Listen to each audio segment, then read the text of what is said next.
119편 33절이야.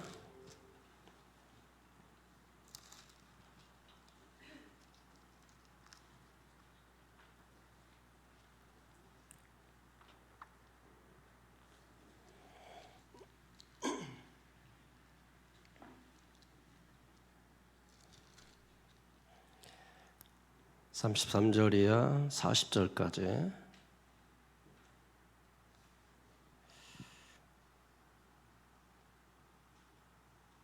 한번 쭉 읽을까요? 시작.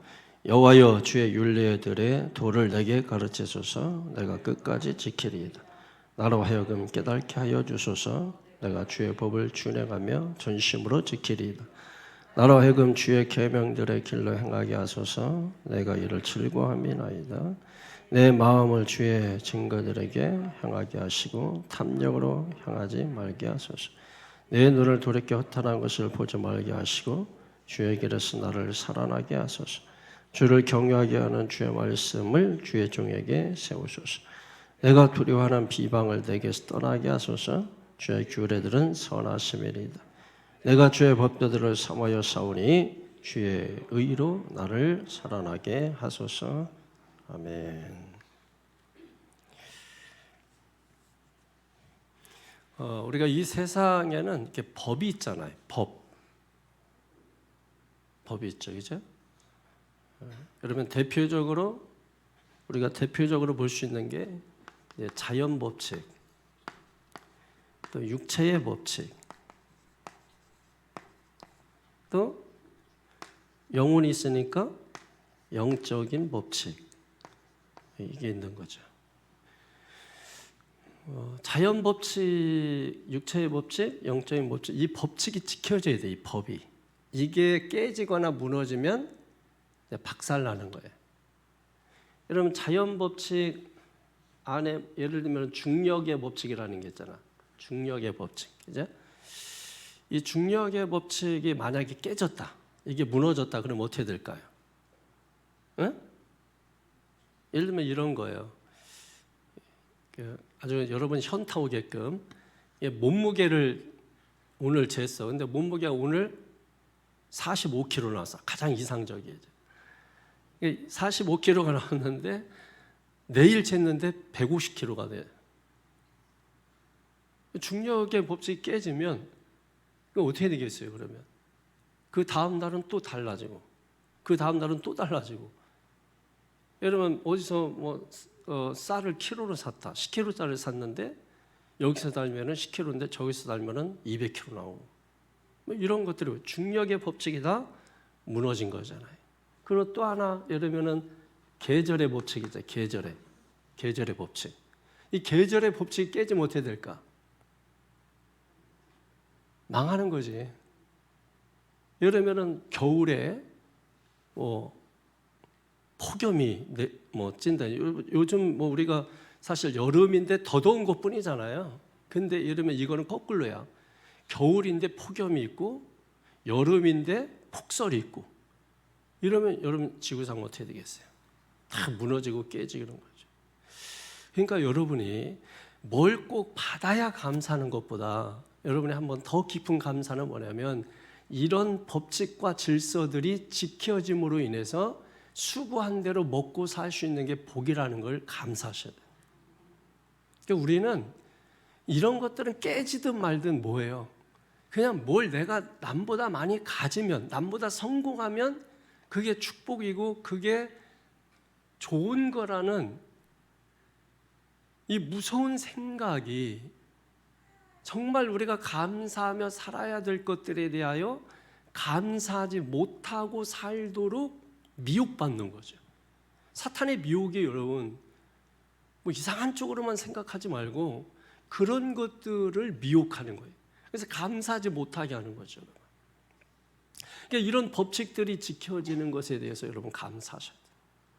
예를 들면 그러면 안 되지만 우리가 육체의 법칙에서 암에 걸렸다. 그 암에 걸렸다라고 하는 그 말 자체가 뭐예요?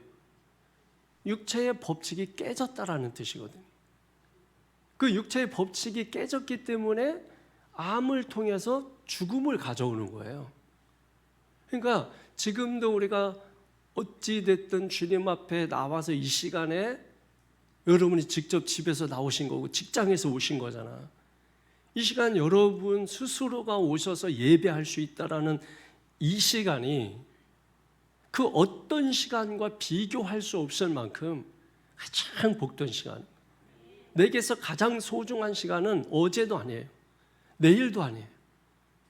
오늘 중에서도 지금 이 시간이 가장 소중한 시간이고 이 시간보다 더 소중한 시간은 없는 거예요.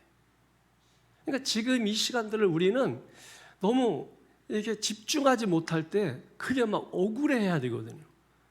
이 시간에 대해서 집중하지 못하고 이 시간을 허투루 보내거나 그냥 보내게 될 때 우리는 정말 그 억울한 마음을 좀 가져야 되거든요.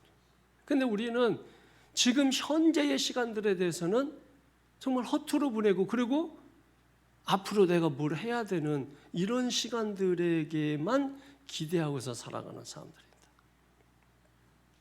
그럼 불행해진단 말이에요. 자, 그러면 영적인데도 법칙이 있겠죠, 그죠? 영적인 법칙은 뭐예요? 영적인 법칙, 다시 말해서 영혼이죠, 영혼. 사람이 육체만 있는 게 아니라 영혼이 있잖아요.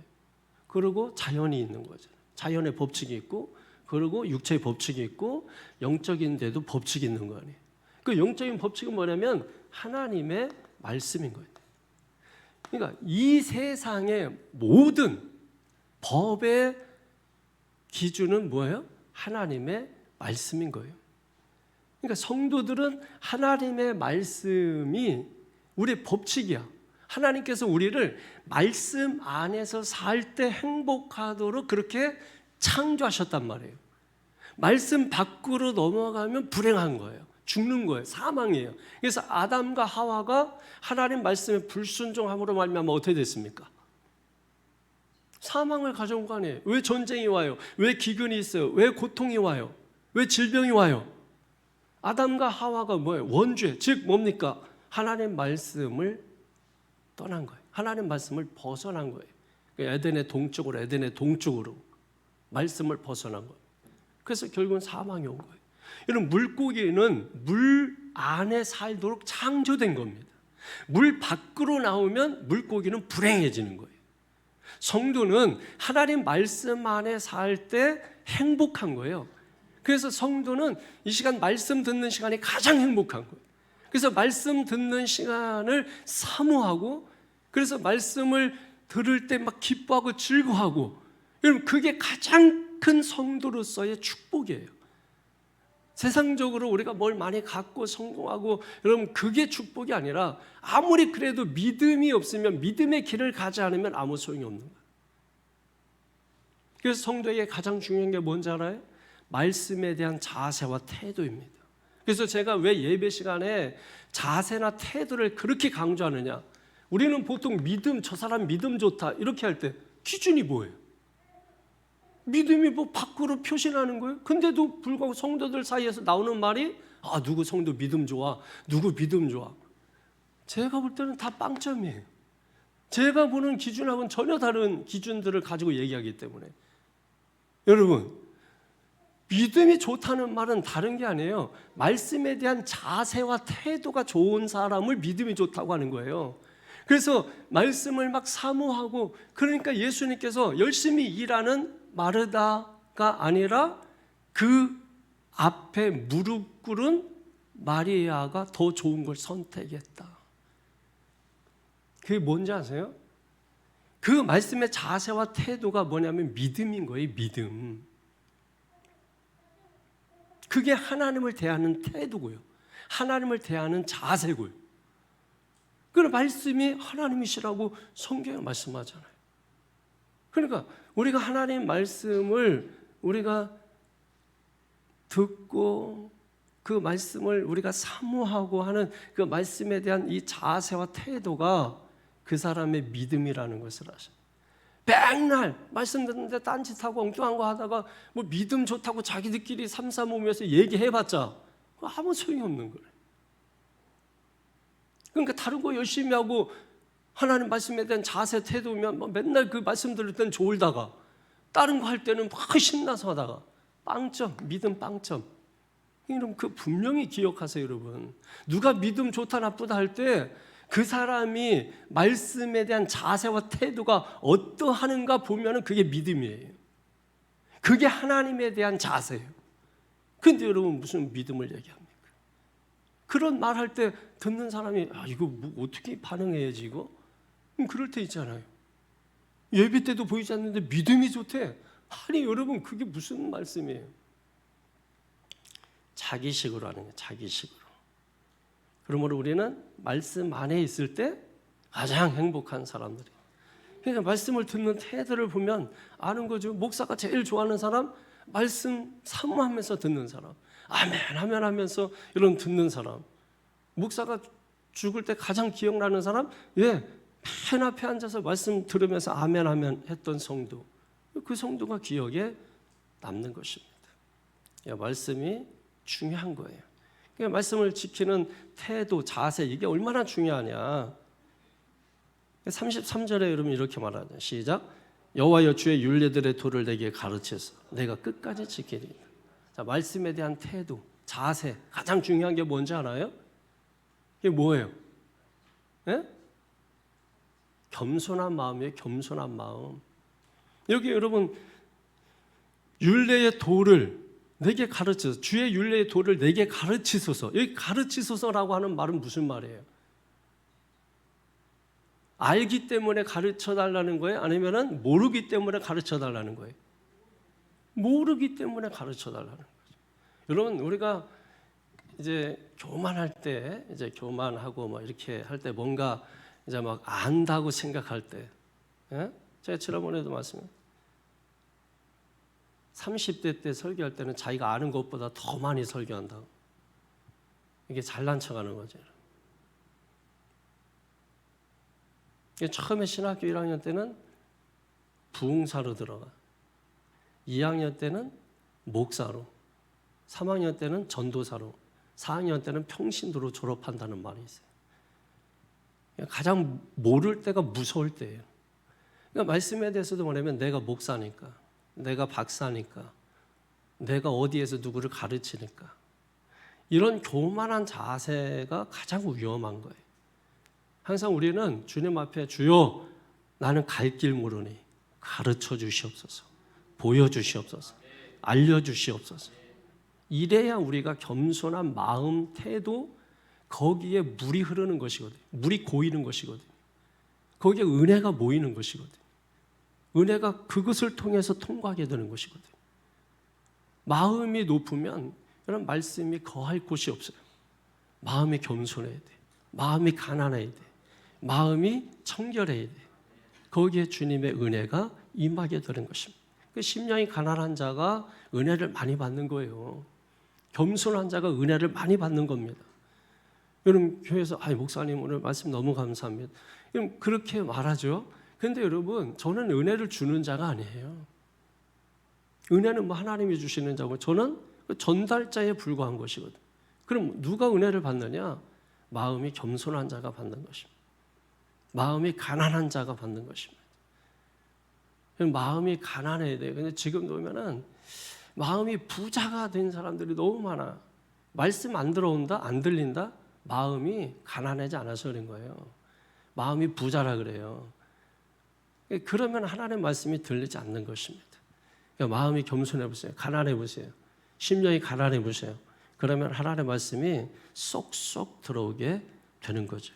자, 오늘 시편 기자도 그냥 우리가 뭐 다윗이라고 합니다만 뭐 누군지는 정확히 모르는 거죠.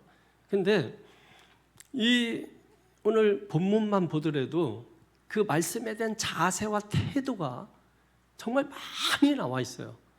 오늘 본문의 동사만 살펴봐도 한번 보세요. 한번 33절 지키리이다. 그 다음에 34절 또 나오죠. 지키리이다. 또 35절에 행하게 하소서. 또 즐거워함이나이다. 즐거워함이니이다. 그죠? 즐거워한다는 건 뭐예요? 말씀을 누리는 거죠. 말씀 생활하고 있다는 거죠.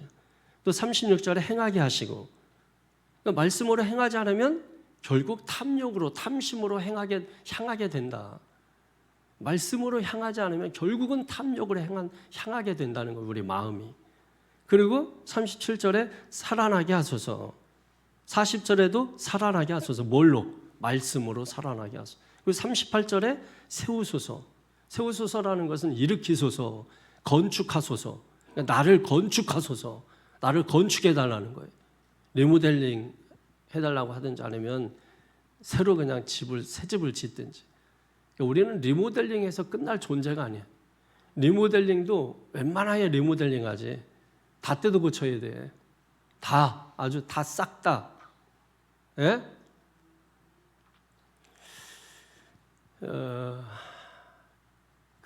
그게 잘 안 되는 거예요. 그죠? 싹 다 바꾸는 게 안 되는 거예요. 좀 저희 되는 거 싶은데 보면은 요쪽 좌측 뇌만 바뀌고 있어요. 나중에 여기에 좀 뭐 하면 다시 돌아와가지고 또 이상한 짓 하고 또 보면은 이게 싹 다 바꿔야 되는데 안 돼요. 여러분 한번 집 수리하는데 여러분 주방만 고치고 또 안방 안 가고 거실 그대로 놔보세요. 그럼 뭔가 이상하잖아요. 근데 싹 다 고친 집에 들어가 봐. 얼마나 좋아요. 진짜 이런 집에 살고 싶다 여러분. 그런 마음이 드는 거 아니에요? 근데 우리 인생도 한번 그런 의미에서 리모델링을 한번 해보면 어떨까? 그게 만약에 불가능하다. 리모델링도 뭐 기둥이 다 거의 무너져가고 뭐 이러면 불가능하지? 그럼 새로 하나님이 건축해 주소서 해가지고 새로 세우시고 건축하시고 그래서 새로 건축됐다. 이 성경적이거든 이게. 그죠? 옛사람 죽고 새 사람이 사는 거잖아요. 나는 죽고 예수로 사는 거. 이게 건축하는 거예요. 예? 성경에 에베소도 그렇고 다 집 짓는 비유로 나오잖아요. 단지 우리는 지금 지어져 가고 있는 과정 중에 있는 거죠. 그 과정이 40년이라는 거예요. 그 40년 동안에 뭘 봐야 돼요? 살아계신 하나님이 어떤 분인가를 아셔야 되는 거예요. 전능하신 분이, 거룩하신 분이 어떤 자인 걸 알 때 경외가 밀려나온다고 했잖아요. 그걸 모르니까 계속 뺑뺑이 도는 거예요. 40년 계속 뺑뺑이 돌고.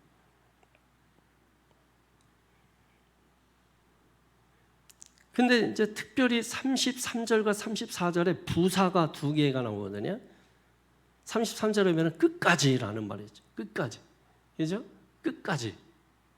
끝까지. 언제까지? 끝까지라는 게 주님 다시 오실 때까지. 끝까지. 중간에 포기. 그 끝까지 아니에요. 잘해다가 못하는 거 끝까지 아니에요. 끝까지 하는 거예요. 끝까지. 어떤 일이 있어도, 어떤 절망이 있어도, 어떤 난관이 있어도, 어떤 고난이 있어도, 어떤 어려움이 있어도, 어떤 이유와 변명과 핑계가 있어도 끝까지. 그러잖아요. 제가 아까 인생길 험하고 그 찬양을 여러분 부를 때 그게 포기예요? 아니잖아요. 그걸 끝까지 감당하려고. 끝까지 감당하려고. 선한 싸움을 싸우고 끝까지 지키는 거죠. 사도 바울이 그랬잖아요. 싸움만 하면 뭐예요? 끝까지 지켜야지. 끝까지. 그 다음에 34절에 보면은 전심으로라는 부사가 있죠. 전심으로, 이게 어떤 의미죠? 마음과 뜻과 힘과 정성을 다하여라는 그 말씀이에요. 전심이 그걸 다하여. 뭐까지 다하라는 거예요? 목숨까지, 생명까지 다하여. 신앙생활에 가장 중요한 게 아까 말씀드린 것처럼 말씀에 대한 우리의 자세와 태도.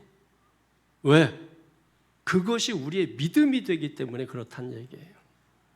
여러분 말씀이, 그래서 예배 때 말씀 듣는 이것이 얼마나 중요한 것인가를 꼭 반드시 좀 기억했으면 좋겠습니다. 신앙생활은 어떤 상황에서도 뭘 붙잡고 가는 거예요? 하나님 말씀 붙잡고 가는 거죠. 주님의 말씀 붙잡는 겁니다. 끝까지 붙잡는 거예요. 누가 뭐라고 해도 그 말씀 붙잡고 가는 겁니다. 누가 옆에서 뭐라고 해도 오직 하나님의 말씀. 왜? 우리는 그렇게 창조됐다고요. 그래서 하나님의 말씀 안에 그 말씀 붙잡고 살아갈 때 하나님의 은혜가 임하고 복이 많은 거라. 이걸 우리가 경험을 해야 된다고. 이거를 이렇게 살 때 이런 복이 임하는 경험을 해야 된다고. 근데 이런 경험은 이렇게 살 때만 경험할 수 있는 거기 때문에 이렇게 살아야 되는 것이죠. 아담과 하와가 보여주잖아요. 그렇게 살지 못할 때 망한다. 그렇게 살지 못할 때 사망이 찾아온다. 그렇게 살지 못할 때 죽음이 찾아온다. 고통이 찾아온다. 보여주는 거 아니에요. 그래서 법적으로 말씀 안에 들어갈 수 있는 길을 예수 그리스도를 통해서 보여준 거 아닙니까? 예수 그리스도는 우리가 말씀을 떠났다가 다시 법적으로 말씀 안에 들어가는 그 길이 예수 그리스도예요. 그래서 예수가 나는 길이요 진리요 생명이요, 나는 길이라고 말씀하잖아요. 그게 무슨 길이에요? 그게 다시 말씀으로 들어가는 길이 예수라는 거예요. 예, 우리가 하나님이 우리에게 허락해 주신 이 많은 복들이 있는데 세상에 너무 이렇게 눈 돌리고 마음 돌리고 사니까 하나님이 주신 것들을 이게 들어야만 기억나. 들어야만. 세상 거는 감각적으로 그냥 보기만 해도 만지기만 해도 금방금방 그게 충동적으로 와 닿는단 말이에요. 그런데 하나님의 말씀은 마음 돌리고 등 돌리고 살기 때문에 꼭 들어야만 생각나고, 그래서 하나님 말씀을 뭐예요? 주의 종을 세워서 계속 말씀 전하게 하는 거예요. 새벽에도 전하고 수요일도 전하고 금요일도 전하고 주일도 전하고 또 저녁에 전하고 계속해서 여러분. 왜? 들어야만 생각나니까. 그게 하나님이 집요하신 하나님의 사랑이죠. 결코 포기하지 않는 하나님의 사랑이죠. 다음이 없는 하나님의 사랑이죠. 그 사랑을 우리가 받고 살고 있다는 이것에 대한 감사, 그게 성숙한 감사죠. 그 영적인 감사죠. 그런 감사를 우리가 할 수 있어야 된다라고 하는 거죠. 끝까지 붙잡고 가는, 말씀을 끝까지 지키는 거예요. 여러분, 에스더가 하면 딱 떠오르는 말이 뭐예요? 죽으면 죽으래. 맨날 뭐 하여튼 죽으면. 에스더가 그거밖에 없나요? 하만이라는 사람이 이제 유대인을 죽이고자 하는 이 모함을 꾸민다는 것을 그 삼촌 모르드게가 알고 에스더에게 가가지고 네가 왕 앞에 나가서 이 모든 음모를 다 드러내서 유대인들을 죽이지 못하게 하라. 그랬더니 에스더가 안 됩니다. 왕이 부르기 전에 제가 가면 제 목숨이 위태롭습니다. 모르드게가 화를 내죠. 네가 왕후가 된 것이 너로 말미암음이냐? 하나님께서 너로 하여금 왕후가 되게 한 것은 유대인들의 생명을 지키기 위한 거야. 그때 다시 에스더가, 그래서 말씀을 듣는 게 중요한 거예요. 말씀 듣기 전에는 자기 생각이 앞세우잖아요. 근데 말씀 들으니까 생각이 바로 바뀌잖아요. 그러고 나서 뭐라고 말합니까? 예, 제가 죽더라도 가겠습니다. 그러나 당신들이 해야 될 일이 있습니다. 저도 3일 동안 금식하겠지만 당신들도 3일 동안 금식하십시오. 그리고 3일을 다 금식한 후에 어떻게 합니까? 죽으면 죽으리라 하고서 왕이 부르지 않았는데 에스더가 왕 앞에 자발적으로 가죠. 죽었습니까? 아니죠. 오히려 뭐예요? 왕이 놀랍도록 마음이 다 풀어져 있는 거예요. 그래서 에스더의 소원을 들어주게 되는 거죠. 성도 여러분, 말씀을 붙잡고 가야 합니다. 말씀을 붙잡지 않으면 결국은 무너지게 돼 있어요. 그럼 우리가 왜 무너지느냐? 왜 우리가 넘어지느냐? 왜 자꾸 쓰러지느냐? 그러면 안 되잖아요. 하나님 믿는 사람들이 자꾸 넘어지고 쓰러지면 안 되잖아요. 근데 왜 자꾸 넘어지고 왜 자꾸 무너지고 맨날 그냥 그렇게 하고 있느냐? 간단합니다. 핑계대지 마십시오. 이유대지 마십시오. 당신 하나님 신뢰하지 않아서 그런 거예요. 다니엘이 꼭 사자굴에 들어가면 하나님이 살려주실 것을 믿고 들어간 건 아니라고 했죠. 그러나 그리 아니하실지라도 하는 것을 보면 그런 믿음이 분명히 있었습니다. 그죠? 하나님을 그만큼 신뢰하기 때문에 들어갈 수 있는 거예요. 그게 풀무불 속이라. 내 상황과 내 형편과 내 처지가 어떠하든지 하나님을 끝까지 그 자리에서 신뢰하는 거죠. 바울과 실라가 감옥에 끌려갔어도 자기 처지를 비관하지 않고 그 가운데서 하나님을 찬양하자. 어떤 역사가 일어나죠? 하나님이 역사할 수 있는 빌미를 우리가 제공해야 되잖아요. 예? 옥문이 열리잖아요. 옥문이 열리잖아요. 여러분 닫혔던 인생의 문이 활짝 열리잖아요. 근데 중요한 것은 하나님을 신뢰했다는 거예요. 내가 죽을지라도 끝까지 하나님. 그러니까 세상이 두려운 거예요. 그런 사람들을. 아니 마귀도 두려워하지 않는, 예? 귀신도 조롱하는 믿음 가지고 우리가 뭘 할 수 있겠어요, 여러분? 말씀을 들을 때 믿음이 생기는 겁니다. 그래서 말씀을 잘 들어야 돼요. 예, 말씀을 들을 때 믿음이 생기는 거예요. 하나님을 끝까지 신뢰하면서 우리가 나가야 된다. 결국은 우리를 살게 하는 건 뭐예요? 오늘 제목이 뭐예요? 나를 살아나게 하소서. 나를 살아나게 하는 게 결국 뭘 하는 거예요, 오늘? 계속 그 얘기하는 거야. 시편 119편처럼 지루한 게 없잖아요. 사실 간단해. 말씀의 중요성 그거 하나, 딱 그거 하나 말하기 위해서 170 몇 절에 173절인가 몇 절에 6절. 예? 그거 딱 하나를 한 절이면 끝나. 근데 그거를 하기 위해서 176절을 나열해. 절대로 이제 막 예수 믿은 사람한테 이거 좋다고 119편 읽으라고 이런 거 절대 하지 마세요.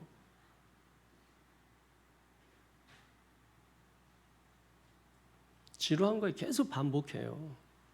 그 얘기가 그 얘기예요. 주의 율 말만 바꿔 율례 규례 뭐 법도 뭐 계속 말만 바꾸면서 하는데 그 얘기가 그 얘기고 계속 그죠?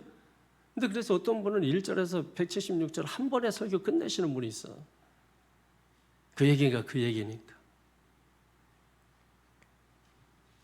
왜 그렇게 하는 거죠?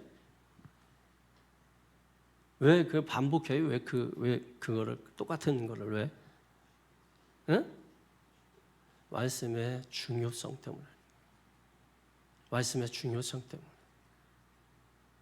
어린아이를 유치원 보내면서 너 꼭 찾길 조심해야 돼. 찾길 조심해. 반드시 손 들고 또 옷 입히면서 신발 시키면서 너 신호등에 무슨 불에 건너라고 했어. 또 밖에 나와서 너 어떻게 하라 그랬지. 계속해서 여러분 애들은 막 지루하죠. 막 같은 거 계속 아까도 얘기했잖아. 뭐 막 하고. 왜 그거 하는 거죠? 생명과 연결됐기 때문에. 말씀은 생명입니다. 하나님의 말씀을 끝까지 붙들고 가는 것, 그게 축복이에요. 34절 35절 시작. 나로 하여금 깨닫게 하여 주소서. 내가 주의 법을 준행하며 전심으로 지키리이다. 나로 하여금 주의 계명들의 길로 행하게 하소서. 내가 이를 즐거워함이니이다. 아멘. 하나님 말씀 끝까지 붙드는 지혜 두 가지. 첫째는 뭐예요? 하나님 말씀을 깨닫게 해달라. 둘째는 하나님 말씀에 대해 즐거움 달라. 뭐와 뭐예요? 깨달음과 즐거움. 깨달음이 있을 때 즐거움이 있다. 깨달지 못하면 즐거워하지 못한다. 쟤들 왜 웃지? 나는 웃지 못하는데 왜 그래요? 깨달지 못했으니까. 무슨 말인지 모르니까. 집에 가서 웃죠? 왜 웃어요? 그때 깨달았으니까. 깨달음이 없으면 즐거움이 없어요. 하나님의 말씀을 듣고 뭐가 있어야 돼요? 깨달음이 있어야 돼요. 깨달음. 깨달음도 그릇이에요. 깨닫는 것도 수준이 달라. 어떻게 깨닫느냐? 그죠? 말하는 수준도 있지만은 듣는 수준도 있는 거예요. 이렇게 말해도 저렇게 알아듣는 사람이 있고 이렇게 말하면 무조건 시험 드는 사람이 있어요. 왜? 듣는 수준 때문에 그런 거예요. 말하는 수준도 키워야 되지만 듣는 수준도 키워야 돼요. 그죠? 깨달음을 주시옵소서. 깨닫게 해주시옵소서. 즐거움을 주시옵소서. 여러분 말씀 깨닫고 즐거워하면 고난, 환난, 어려움, 절망 어떤 환경도 다 능히 이겨낼 수 있다. 그 얘기하고 있는 겁니다. 그러니까 깨달음이 막 잘 있고, 그죠? 어떤 사람들은 잘 깨달고, 그래 막 깨달아서 즐겁다고 막 우리 지난주에 뭐 간증했잖아. 셀 모임 끝나고 막 깨달고서 깨달으니까 뭐가 있어? 즐거움 있는 거 아니야. 즐거움 있으니까 막 내놔, 막 드려, 그죠? 이런 사람을 신앙생활 잘한다 이렇게 얘기하는 거예요. 깨달음은 있는데 즐거움이 없어. 신앙생활 못하는 거예요. 깨달음이 있으면 뭐예요? 즐거움이 있는 거야. 막 기뻐서 어쩔 줄 몰라. 그거는 어떤 쪼크나 뭐 이런 거 해가지고 뭐 웃는 그런 게 아니에요. 내 안에서부터 오는 본질적인 기쁨을 얘기하는 거예요. 그 본질이라는 게 뭐예요? 진짜라는 얘기잖아. 그러니까 사람은 진짜 기뻐야 되거든. 진짜 즐거워야 되거든. 그러니까 본질적인 기쁨이 있어야 되거든. 감옥에 있어도 본질적 기쁨이 있어야 되는 거예요. 초가집에 있어도 본질적 기쁨이 있어야 되거든. 좋은 집에 있어도 본질적 기쁨이 없으면 감사가 없어요. 본질적 기쁨이 있어요. 오늘 지금 그 기쁨, 즐거움을 이야기하는 거죠. 여러분 깨달음 달라고 기도하고 즐거움 달라고 기도하십시오. 신앙의 기쁨 달라고 기도하십시오. 그럼 기쁨이 있는데 왜 기쁨을 또 빼앗겨 잃어버려? 기쁨 지난주에 막 기쁘다고 좋다고 했는데 이번 주 왔더니 막 울그락불그락하고 죽을 상이고 그냥 뭐 왜 그래요? 사탄에게 뺏긴 겁니다. 사탄 마귀에게 다 뺏긴 거예요. 기쁨도 뺏기고 즐거움도 뺏기고 돈 뺏긴 거는 억울해하면서 못 뺏긴 거는 아주 속상해하면서 하나님이 주신 본질적인 거 뺏긴 줄은 모르고 그러니까 안타까운 거예요, 여러분. 이것도 안타깝지만 저건 더 안타까운 거예요. 왜? 우리는 육체로 사는 존재이긴 하지만 본질은 영혼이잖아요. 육체의 기쁨이 아니라 영혼의 기쁨을 추구하면서 살아야 돼요. 육체의 법칙도 중요하지만은 영적인 법칙이 이 법칙들을 다 지배하는 거예요. 그러니까 이게 되지 않으면 이게 소용없는 거고 이게 되는데 이게 아니면 복이 아니고 이게 안 돼도 이게 되면 복이에요. 이해되시죠? 그게 돼야 되는 거예요. 그거를 위해서 애쓰는 게 신앙이에요.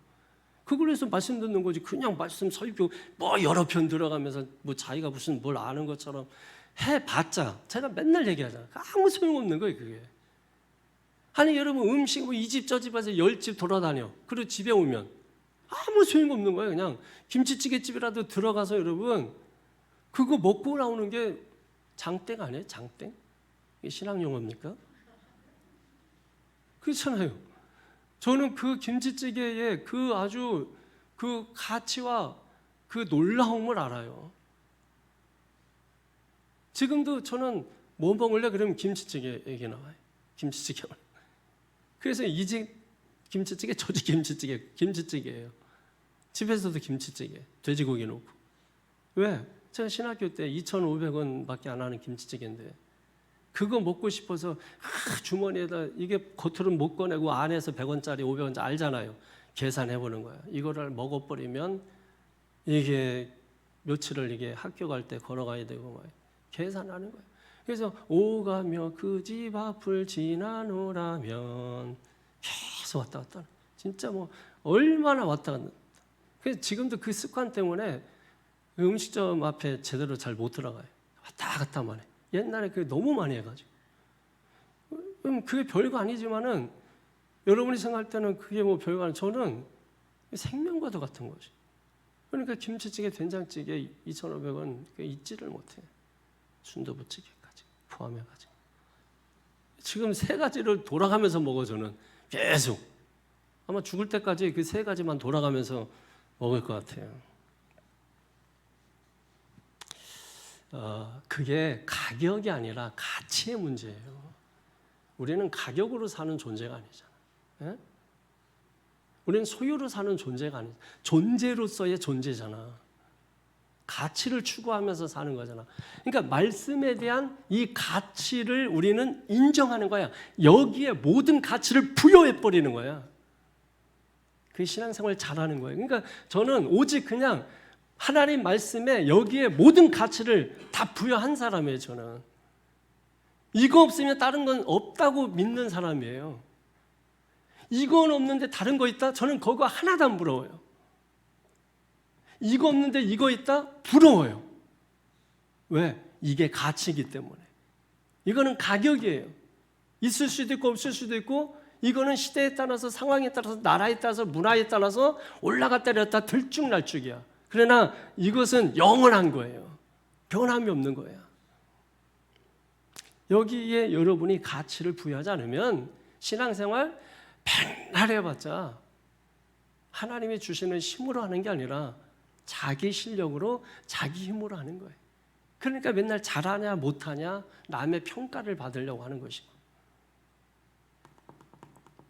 그러니까 사람에게 보이려고 하는 것이고, 그 신앙은 그러니까 껍데기 아무것도 아니다. 진짜를 여러분이 입으면 여러분이 다른 거 뭐 부러워할 게 뭐가 있어요, 여러분. 진짜를 여러분이 가지고 있는데 원망 불평하지 말고, 믿습니까? 쓰러지지 말고, 지치지 말고, 넘어지지 말고, 그렇게 우리가 살아야 되는 거예요. 그럼 어떻게 그렇게 사냐? 36절 37절 시작. 내 마음을 주의 증거들에게 향하게 하시고 탐욕으로 향하지 말게 하소서. 내 눈을 돌이켜 허탄한 것을 보지 말게 하시고 주의 길에서 나를 살아나게 하소서. 아멘. 자, 보십시오 여러분. 지금 내 마음이 하나님께 정말 말씀에 집중하면서 살고 있는지, 아니면 허탄한 것에 집중하면서 살고 있는지 체크해 보시나. 체크를. 내 마음이 하나님 말씀에 집중하면서 살고, 마음을 고쳐 먹어야 돼. 사람은 이게 마음 먹기에 달렸다 그러잖아요. 그래서 마음을 고쳐 먹지 않는 이상은 절대 그 인간 달라지지 않습니다. 그러나 당장이라도 마음 고쳐 먹으면 달라집니다. 사람은요, 진짜 이 마음이 중요한 거예요. 잠언서 4장 23절에 마음에서 뭐가 나와요? 생명이 나옵니다. 생명. 마음은 생명이라는 거예요. 그런데 우리는 너무 이거를 너무 소홀히 해. 너무 소홀히 해. 말씀도 소홀히 할 뿐만 아니라 마음도 소홀히 하고, 그러니까 지키려고 안 해, 마음을. 왔다 갔다 하고. 뭐 이건지 저건지 뭐 이거 뭔지를 모르겠어요. 여러분 보십시오. 마음을 내가 고쳐먹고 정말 내가 뭡니까? 하나님께 내 마음 향하게 하고, 하나님께 내 마음 가게 하고, 하나님께 내 마음 가 있게 하고, 늘 마음을 하나님께 향하게 하는 거예요. 하나님께 마음을 집중하는 거예요. 세상을 바라보지 말고, 사람에게 마음 집중하지 말고 하나님께 집중하고. 여러분 때로는 이게 뭐 교회 오기 힘들고 또 교회 가기 싫고 뭐 이럴 때 있죠. 뻔해.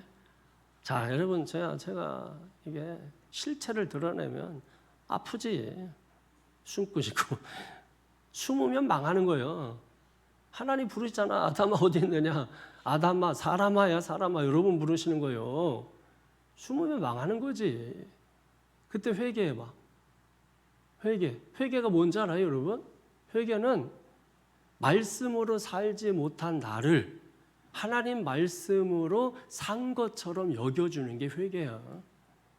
그러니까 회개는 단순히 그냥 눈물 찔찔 짜고 그런 게 회개가 아니라, 그거는 감성적이고 감정적인 회개라고.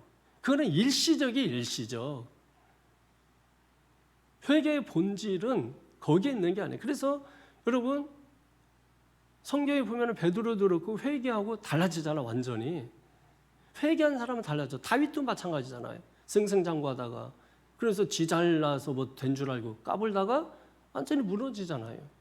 그 하나님께서 너 회개해 그랬더니 바로 또 회개하잖아. 그래서 말씀이 중요한 거야. 말씀을 딱 때리잖아. 말씀 딱 듣고 뭐예요? 회개하잖아. 그러니까 뭐예요? 말씀대로 불순종했지만 말씀대로 산 것처럼 하나님께서 뭐예요? 여겨주시는 것이, 바꿔주시는 것이. 그게 하나님께서 하나님의 법적으로 바꿔주시는 거예요. 그게. 우리가 회개하면 그게 여러분 다시 처음으로 가게 하시는 거예요.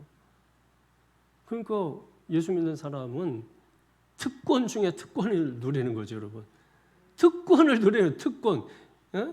그 엄청난 특권을 누리고 있는 거라고. 근데 그 특권을 가지고 있으면서도 모르는 거지. 이 그림이 10억짜리라는 걸 모르고 그냥 창문 문풍지로 사용하고 있는 거지. 예? 그림이 10억 가치가 있는 줄 모르고 문풍제로 사용하고 있는 거지. 옛날에 보니까 성경책을 다 뜯어가지고 다 붙여놓은 이 성경이 이게 이 귀한 성경을 그거 다 떼어가지고 성경 기록하고 그런 거예요. 모르면 그런 거예요. 모르면 애들 요즘은 알더라고. 요즘은 애들이 1,000원짜리 주면 안 받아. 5만 원짜리 줘봐. 애들이 아유 감사합니다. 인사성이 없는 애들이 인사 바로 나와. 애기들도 알아. 애기들도. 우리 어렸을 때는 한 7, 8살 이때만 돼도 애들이 다 멍청했잖아. 우리 때는. 그러니까 애들이 이렇게 서울에서 이렇게 누가 친척이 와가지고서 그 오랜만에 왔으니까 1,000원짜리 꺼내서 준단 말이야. 1,000원짜리 그래. 아 이거 뭐예요? 그 돈 줘. 그리고 100원짜리 2개 주면은 좋다고. 왜 그래요?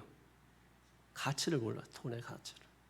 우리가 신앙생활에 가치를 모르면 집어 던진다고. 이게 얼마나 귀한 건지 모르고. 지가 쓰지 않고 갖고만 있어도 능력인데 갖고 있지도 못해. 왜? 마귀한테 다 뺏겨버려가지고. 그러니까 똑똑한 놈들이 다 뺏어서 아프리카 가서 막 보니까는 사람들이 금 가지고서 다이아몬드 가지고 공기 노래하고 있는 거야. 야 이거 껌 줄 테니까 콜라 줄 테니까 이거 나 줄래? 그랬더니 애들 콜라 맛보니까 뒤집어진 거지. 그래서 껌 주고 콜라 주고 그래가지고 서양인들이 뭐예요? 다이아몬드고 금이고 다 가지고 온 거야. 야 니네 이거 또 어디 있냐 했더니 아이 저기 잔뜩해요. 그래서 가지고 와. 그러면 이거 껌 더 줄게. 보세요 여러분. 그 가치를 모르면은 다이아몬드라도 그냥 우리 돌 가지고 노는 것처럼 공기놀이하고 마는 거예요. 하나님 말씀도 똑같아요. 아무리 제가 뭐 여기 말씀 해도 그냥 그냥 좋은 말이지 뭐 이런 식으로 하고 있고, 그러니까 그냥 너는 떠들고 나는 그냥 나대로 살고 뭐 이러면 이 말씀은 그냥 다이아몬드 가지고 공기놀이 하는 거하고 똑같은 거예요. 제가 얘기했잖아. 제가 이 건물 이 경매 들어갔을 때 오직 그냥 성경만 외우고 있었다고. 그 이스라엘 하나님은 뭐야? 하여튼 그래가지고 그 계속 그러니까 하나님 말씀이 여러분 생명이고 능력이라니까. 그 말씀을 여러분 생명이고 능력이에요. 적군의 수가 아무리 많을지라도 이스라엘 하나님이 적군을 물리쳐준다. 뭐 그 말씀이야. 하여튼 그런 말씀. 몇 장이라고? 신명기 20장 2절, 1절 잘 들었죠? 나중에 보시라고. 그때 왜 제가 그거 붙들었냐면 이게 경매를 해야 될 때는 남보다 돈을 많이 가지고 가서 해야 되는데 우리는 돈이 없었어. 정해진 거밖에 없어서 그러니까 그것밖에 저희가 써서 낼 수밖에 없었어요. 최상한가가 남들이 볼 때는 최하야. 그러니까 그 말씀이 아무리 적들이 많을지라도 이스라엘을 애굽에서 구원해내신 하나님이 이랬는데 그 말씀이 확 와닿는 거지. 그러니까 그 말씀이 강력한 나의 무기가 돼버린 거예요. 그 말씀을 계속해서 막 뒤에서 암송하고 그래서 결국은 뭐예요? 이미 그 사람이 한번 많이 쓰고 이제 액수를 많이 올려서 쓰고 있다가 눈치를 보니까 사람이 없는 것 같아. 그래서 주인하고 내가 이 가격보다 이만큼 내려서 당신한테 이만큼의 이익을 남게 할 테니까 나에게 요만큼 달라 합의를 하고 적어냈는데 나중에 발표할 때 60만 원 차이가 나. 저희가 이겼잖아요. 그러니까 여러분 그렇게 말씀이 그거는 제가 한 게 아무것도 없는 거죠. 그거는 그런 기적인 거예요. 하나님이 하시면 하십니다. 교회 오기 막 힘들고 기도하기 힘들고 봉사하는 게 힘들고 그럴 때 어떻게 하면 돼요? 제일 좋은 거는 성경책 들고 그냥 교회 오면 돼요. 네? 교회 오면 돼. 다른 방법이 없어. 교회 오면 무조건 승리해. 지난주에 우리 문성애 집사님 교회랑 가자. 전화했는데 목사님 월요일날 쉬는 날이라고. 그런데도 왔잖아. 근데 왔다가 울면서 난 이렇게 후문에서 들어왔거든. 내가 후문에서 정확히 말하면 제가 잠깐 들으려고 그래서 후문으로 들어와서 저는 정문으로 안 다니니까 후문으로 이렇게 들어와가지고 보는데 문성희 집사님이 있는 거예요. 그래가지고 피하려고 그래서 이제 뒤에 살짝 이렇게 숨어 있다가 이렇게 앞으로 나갔는데 갑자기 울면서 나간 사람이 돌아오는 거예요. 그래서 해가지고서 제가 문을 열어줘서 아니 왜 다시 오세요 그랬더니 울다가도 그래도 참 주의 은혜야. 나무가 해가 너무 쬐니까 나무가 마른 것 같으니까 그거를 울면서 가다가 물을 줘야 되겠어가지고 물을 주러 들어온 거야. 자 보십시오 여러분. 마음이 청결한 자는 하나님이 복을 주신다고요. 예? 그러니까 제가 울고 있으니까 아유 왜 이렇게 뭐 무슨 일이 있으시냐고. 그래서 얘기가 된 거예요. 야, 마음이 청결하면 하나님 복 주십니다. 그 뭐 교회 오는데 뭐 컨디션이 안 좋대는. 그놈의 컨디션은 언제 좋아지는? 언제 좋아져? 난 도대체 아니 그놈의 컨디션은 언제 좋아져? 아유, 누구는 좋아서 하나? 제가 컨디션 좋을 때만 설교하나? 생각해보세요, 여러분. 제가 컨디션 좋을 때만 설교해요? 그럼 그놈의 컨디션은 언제 좋아져? 아유. 날씨도 뭐 날씨 오늘 좀 날씨가 좀 그래서 좀 오늘만 쉴게요. 그 날씨 그냥 아예 폭염으로 맨날 때릴까 그냥? 이 자연 법칙 그냥 흐트러 그냥? 농사도 묻죠. 생각해봐. 이게 저는 기절초풍할 것 같아. 이런 얘기 들으면 그냥 그 앞에 그냥 딱 멈춰버려요. 생각을 해봐. 그냥 가을이 와야 되는데 여름에서 갑자기 겨울 와봐. 죽어라 농사 져놨는데 수확 없어요. 그럼 어떻게 되는 거야? 망하는 거지. 짧게라도 가을 오는 게 너무 감사해. 가을 날씨 좋아서가 아니라 수확을 할 수 있는 계절을 하나님이 짧게라도 허락해 주셨으니까 너무 감사한 거야. 너무 감사.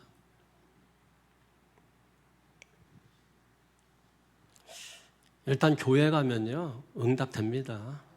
교회 가면 해결돼요. 교회 가면 은혜 받게 돼 있습니다. 한결같은 마음, 그게 중요한 거예요. 한결같은 마음. 그 마음을 하나님께 드리는 거예요. 그러면 내 내면의 질서, 우선순위 이게 바로 정해집니다. 내 마음을 하나님께 두면 가장 중요한 게 그거네. 내면의 질서, 우선순위.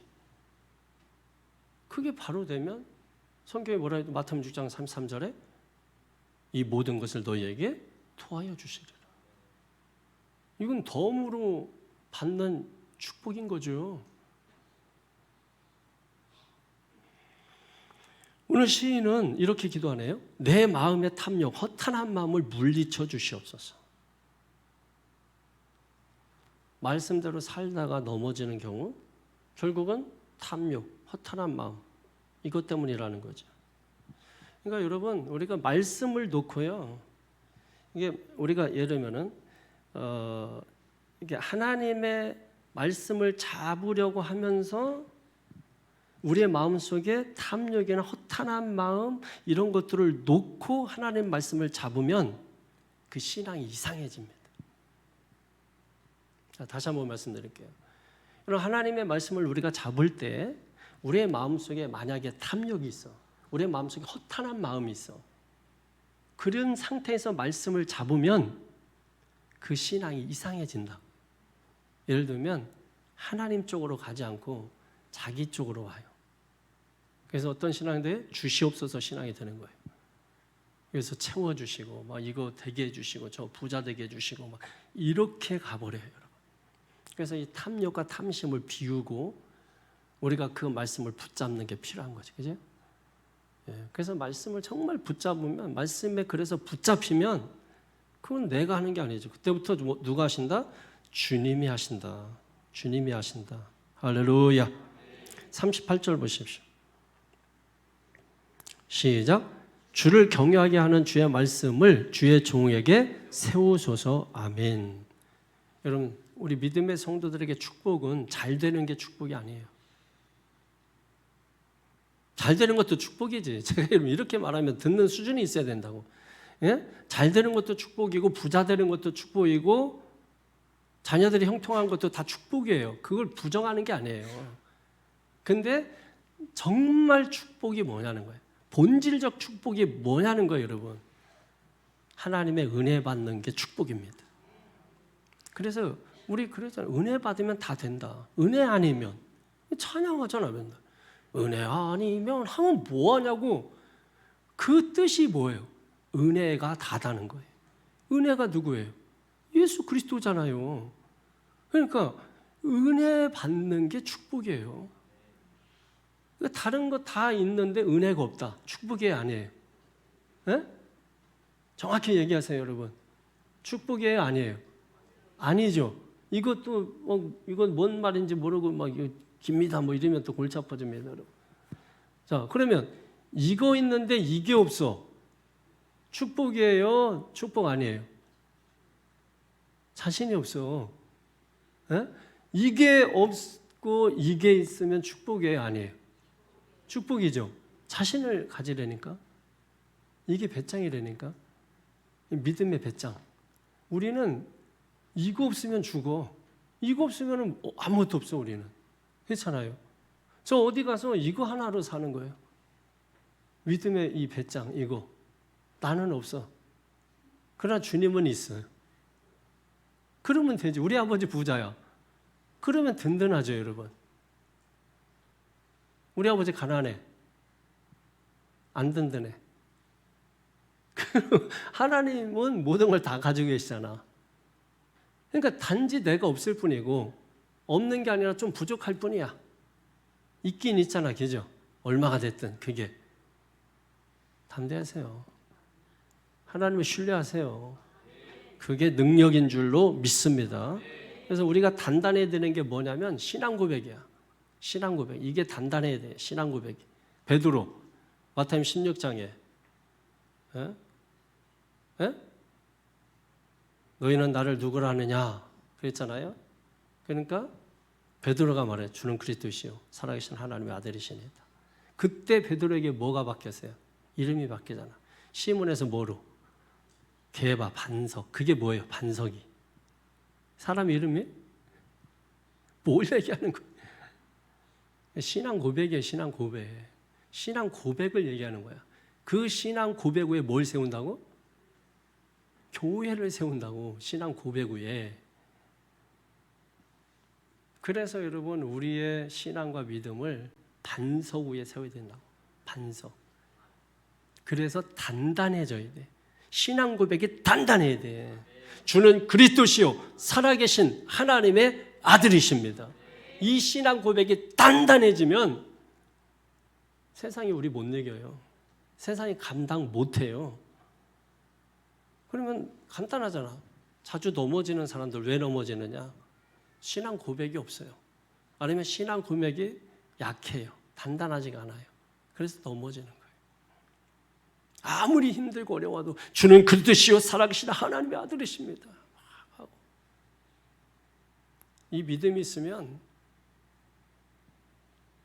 어떤 산도 평지가 돼요. 어떤 산도.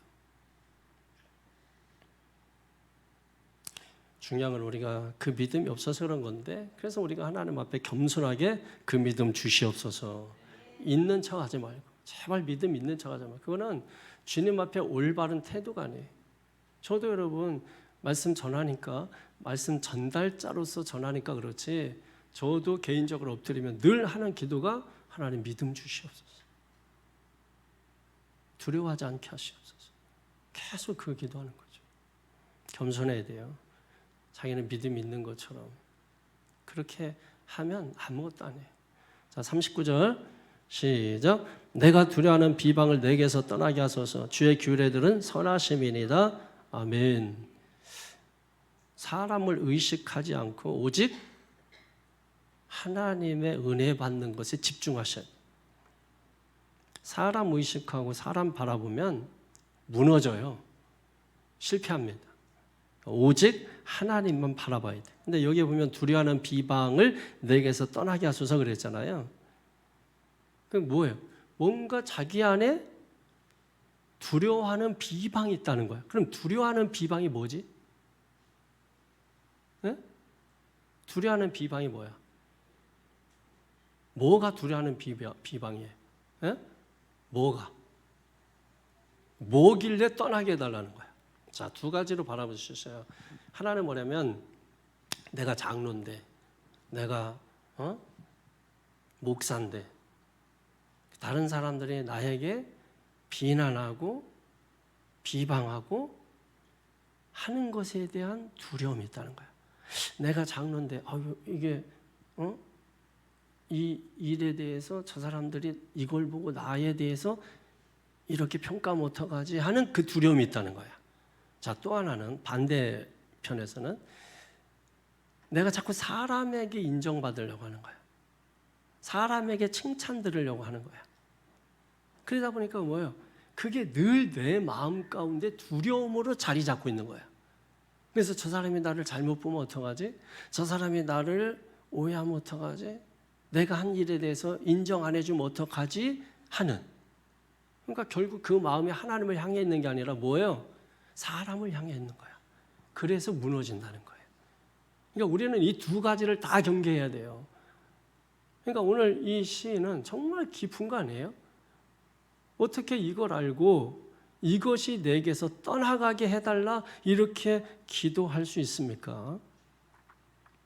성경에 보면 이런 믿음의 사람들 가운데 이런 상황 환경에서 극복하고 대표적으로 뭐 요셉 같은 사람도 그렇고 욥도 그렇고, 그러니까 저는 그런 성경의 어떤 현실이 오늘 우리의 나의 현실이 되기를 기도하셔야 돼요. 성경에 나타난 그런 현실들이 있을 때 그런 멀뚱히 바라보고 공부만 하고 있다 이렇게 생각하지 말고 그 상황이 나의 현실이 되게 해달라. 그 여러분 기도로 해야 되는 기도로. 그러면 말씀은 살아있기 때문에 반드시 역사하게 되는 것입니다. 그래서 이런 게 떠나가게 해달라. 그래서 넘어지면 자기만 손해요. 여러분 신앙생활하다가 넘어지면 자기만 손해요. 여러분 얼마나 억울해요.